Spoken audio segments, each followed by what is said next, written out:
ఉంటావు లింగంపల్లిలో ఉంటాం సార్. పెళ్లి బండి సొంతమా ఇన్స్టాల్మెంట్ ఈఎంఐ సార్, నెలకు 12,000 కట్టాలి సార్. రోజు ఎంత వస్తుంది? 700-800 వస్తుంది సార్. మరి ఇప్పుడు నెలకు 2,000 ఇవి వస్తలేవా? కాంగ్రెస్ ఇస్తా అన్నారు కదా. లేదు సార్, ఇవ్వట్లేదు సార్. ఇస్తా అన్నారు కానీ 2 సంవత్సరాల నుంచి ఇస్తలేరా? లేదు సార్, అసలు ఇప్పటి వరకే లేదు సార్. కేసీఆర్ గారి పాలన ఎట్లుండే?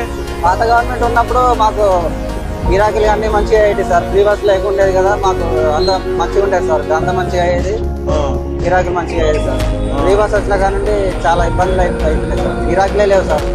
చాలా మంది ఆటో కార్మికులు సూసైడ్ చేసుకోవద్దా? గట్టిగా ధైర్యంగా ఉండాలి. కేసీఆర్ సార్ ఉన్నాడు, పార్టీ ఉన్నది, కేటీఆర్ ఉన్నాడు, హరీష్ అన్న ఉన్నాడు. మీకు ఎందుకు గట్టిగా ఉండాలి? జూబ్లీహిల్స్ ఎన్నికలలో బీఆర్ఎస్ గెలుస్తుంది అంటారా? అవును సార్, అట్లా బీఆర్ఎస్ గెలుస్తుంది సార్. Auto full support. అవును సార్.